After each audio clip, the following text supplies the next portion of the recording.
بسم اللہ الرحمن الرحیم۔ کرتی ہیں ابا جان آپ تو خوشبو کی بات کرتے ہو، میں نے کبھی خوشبو استعمال نہیں کی، میں کبھی گھر سے باہر نہیں گئی، مجھے مارکیٹ کا پتہ نہیں، دکان کا پتہ نہیں، مجھے پتہ نہیں عطر کہاں ملتا ہے، میں نے کبھی کسی سے منگوایا نہیں، میں نے کبھی عطر استعمال ہی نہیں کیا۔ اللہ حضور کی دادی محترمہ نے عرض کر دیا عبد المطلب یہ بھی پوچھو آمنہ نے عطر پیا کہاں سے ہے؟ آپ تو استعمال کرنے کی بات کرتے ہو، جہاں چلتی پھرتی ہے وہاں سے تو خوشبو آتی ہی ہے، جہاں تھوکتی ہے اس سے پوچھو کہ اس نے عطر پیا کہاں سے ہے، جہاں تھوکتی ہے وہاں سے بھی خوشبو آتی ہے۔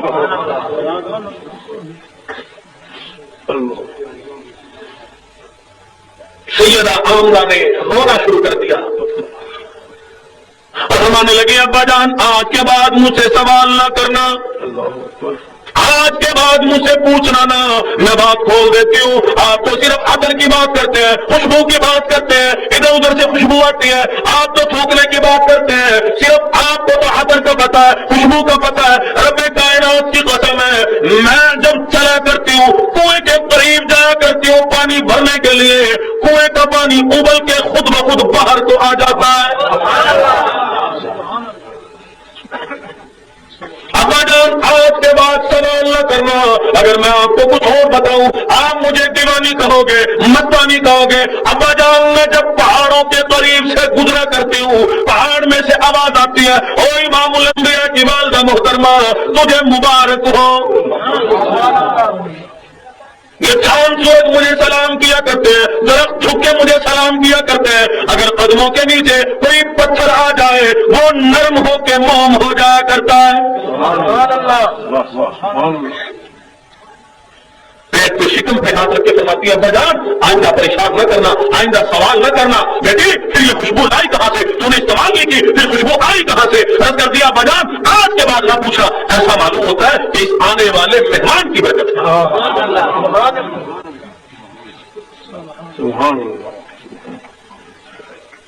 حضور اکرم صلی اللہ تعالی علیہ وسلم کی پیدائش پہ پروردگار عالم نے مکہ کو معطر فرما دیا۔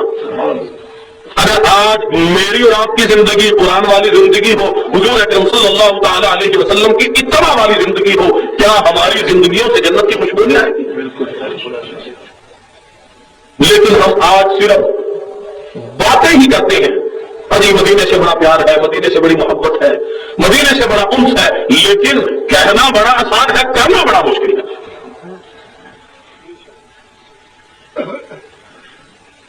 قاضی احسان احمد شجاع آبادی رحمت اللہ علیہ کہتے ہیں کہ ہم ایک سال حج کو گئے تو ہم مسجد نبوی کے قریب بیٹھے کھانا کھا رہے تھے، ہم نے ہڈی چوس کے پھینکی۔ فرماتے ہیں کہ ایک دیہاتی کا بچہ آیا اور اس نے ہڈی اٹھا کے چوسنا شروع کر دیا۔ ہم نے اسے اپنے پاس بٹھایا، کھانا کھلایا، اس کے بعد ہم نے کہا کہ تو غریب ہے، نادار ہے، مفلس ہے؟ اس نے کہا جی میں غریب ہوں۔ فرماتے ہیں کہ ہم نے اس سے کہا کہ یہاں بڑی غربت ہے، ناداری ہے، مفلسی ہے، تو دیہات کا رہنے والا ہے، ہمارے ساتھ پاکستان چل، ہم تیرے کپڑے بنائیں گے، کھانا کھلائیں گے، شادی کریں گے۔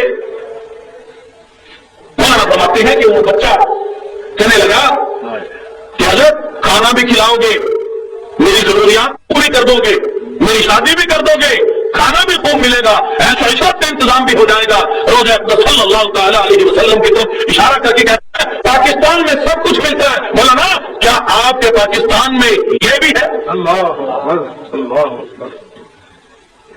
قاضی احسان احمد شجاع آبادی رحمۃ اللہ علیہ فرماتے ہیں کہ میری چیخ نکل گئی بیٹا ہمارے پاکستان میں سب کچھ ہے لیکن روزہ اقدس صلی اللہ تعالی علیہ وسلم پاکستان میں نہیں۔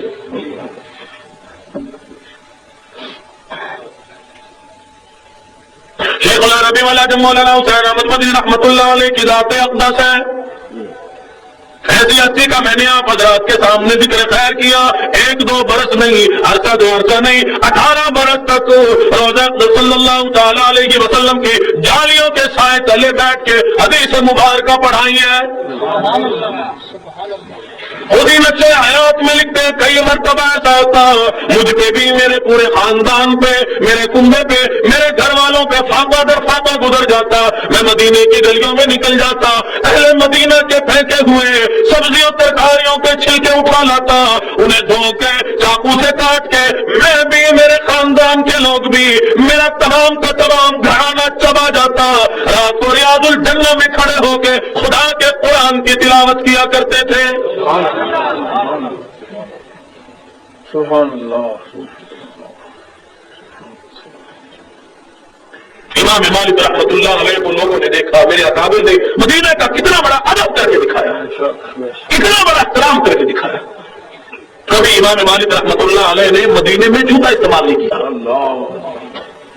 لوگوں نے دیکھا امام مالک رحمۃ اللہ علیہ مدینہ شہر میں داخل ہوتے ہی سواری سے اتر کھڑے ہوئے، جوتے اتار کے بغل میں دبا لیے۔ کسی نے پوچھا حضرت مدینہ پتھریلا علاقہ ہے، آپ کے قدموں میں جھکتے ہیں، لہو بہ رہا ہے آپ کے پاؤں سے، قدم نہولوان ہو رہے ہیں، جوتا کیوں نہیں استعمال کرتے؟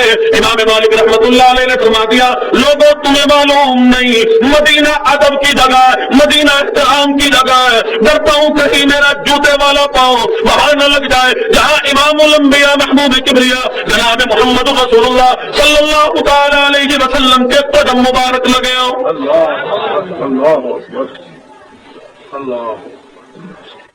امام شافعی رحمۃ اللہ علیہ امام مالک رحمۃ اللہ علیہ کے مدینہ منورہ میں مہمان بن کے گئے۔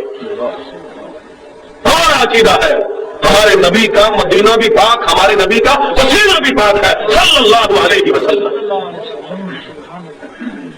امام مالک رحمۃ اللہ علیہ نے خادم سے فرمایا کہ برتن بھر کے رکھ دینا۔